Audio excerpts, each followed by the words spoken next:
So with the release date of Spongebob Squarepants Battle for Bikini Bottom Rehydrated fast approaching, I thought I'd take some time to have a chat about the collector's editions for the game. Let's dive in.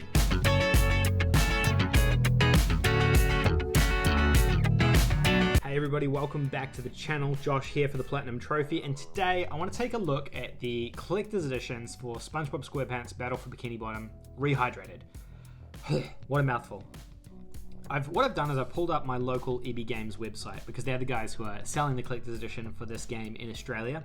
And this is one of the weirdest situations ever around a collector's edition. I can't remember a collector's edition for a title like this coming out that's so pricey and so expensive for a AA game that's been remastered or remade for children, essentially, or for a younger audience. So I thought today maybe we'd have a look at it, look at what the collector's edition is and see if it's worth it. I don't know, maybe it is for some people, maybe it's not. First of all, I want to say I am really excited for this game. It's going to be a really good mascot platformer. I have played the original back in the past when I was a kid and I used to really enjoy it as well. So looking forward to jumping into this one and getting my hands on with it. And hopefully getting an easy platinum trophy out of it as well. So what I've got here up on the screen is the standard edition of the game. Now in Australia, games are a little bit more expensive than they are in other places in the world, and it's $49.95 for this title. That's it's a pretty decent price for a budget title, to be honest. Most full price titles in Australia RRP for around $99 or $89. So that just gives you an indication of the price range that we're dealing with here. So if we go and have a look, so this is the standard edition. This is just the base edition of the game. You get, your standard copy of the game here. There's two other editions of the game that I want to look at. That's what makes this whole thing kind of weird. So we've got the shiny edition. Now, it's on its own. I guess that's not that weird. So you see that it comes with a statue, some stickers, socks. Comes with some lithograph postcard things, and an 8-inch 20cm statue. That's like a 30 to 30cm roller, like a pretty decent sized statue. It looks like it's reasonably good quality as well. It doesn't look too bad from the pictures. And given it's from a cartoon game as well, I imagine that it's going to be pretty decent quality. Like they're able to render the statues a little bit better because when you have these realistic games, it's always harder to get their faces and stuff right. So that's not too bad, but I think the price is a little bit high. It's $249 in Australia, which is on the higher end of a collector's edition, I would say. Generally, collector's editions retail for around $199 to about $249 in Australia. Most of the Sony collector's editions end up being around $249. And Assassin's Creed collector's editions end up being about $199. So that gives you a bit of a range. So this is definitely on the higher end of that. And I guess if the game itself is retailing for $49.95, then that means that they value the statue, the stickers, the socks, and the lithographs essentially $200 Australian, which is, I would say, on the steeper end of things. Now, like I said, this on itself isn't that weird. This is just a collector's edition for a game which is coming out, and yeah, it's a remaster, so it is a bit odd, but it's not that unusual. Where it gets a bit more unusual is when we look at the f.u.n. edition of the game, which is the next edition of the game, or the highest edition of the game. This is actually out of stock, which means that they've sold out of it in Australia, but this edition of the game retails for $499.95 Australian dollars, and it comes with everything in the previous edition, plus some keychains, which you can see here, as well as two additional statues, one for Patrick and one for Sandy.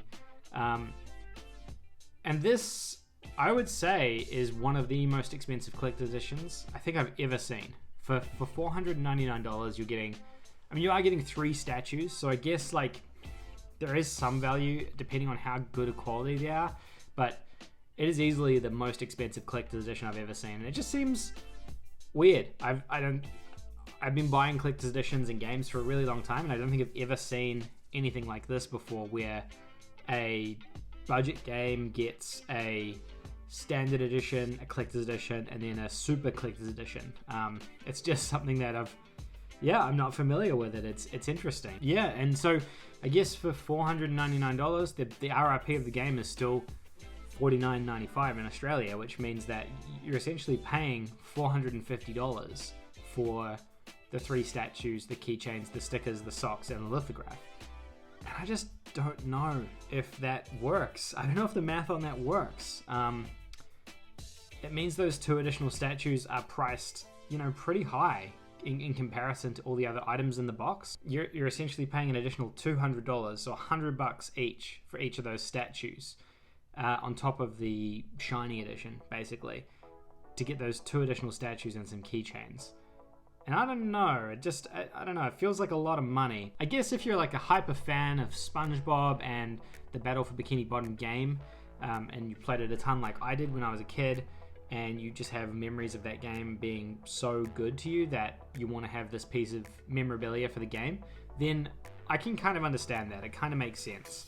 But yeah, it's just highly priced. It's a shame, because if this was cheaper, like if this was around the $250 range, I probably would have jumped on it as well, because it's kind of quirky and you get some cool statues and stuff out of it, and yeah, it looks pretty neat. But for $500, I think it's a little bit steep. It's a little bit out of my price range, but I guess, you know, there are some collectors out there.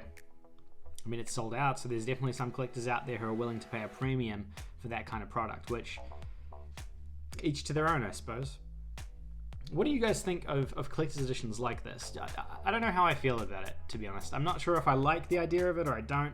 I guess then if they have it, then there's a choice. But then I don't know if we should be encouraging these really expensive collector's editions either, because then what is that saying? Yeah, I'm not sure. Let me know what you guys think. I want to hear your opinions on this edition specifically, or any other collector's editions that are out there.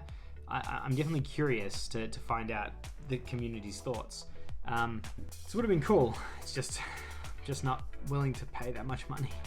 But yeah, it's a neat idea. The statues do look pretty cool, and the whole premise of having a game like this get a collector's edition, it feels weird. Like, it doesn't feel like The Last of Us. We know that's going to get a collector's edition, of course. So, but SpongeBob, I mean, you probably wouldn't expect it. So there's something in that where you kind of feel like, oh, this is special because it's getting it. I don't know. Maybe that's just me being kind of weird. I'm not sure. But yeah, let me know what you guys think down in the comment section below. And let me know what you thought of this video. Did you like this video? If you did, then don't forget to hit that like button and give it a thumbs up. And also subscribe. I'm finding that a lot of you guys watching the videos aren't subscribers. So make sure you go down there and hit the subscribe button. That way you can get notified when new videos come out. They come into your feed. And you can stay up to date on everything that I'm talking about. So make sure you do that. But yeah, thank you guys again so much for watching. Hopefully you enjoyed. And I'll see you guys in the next video. Bye for now.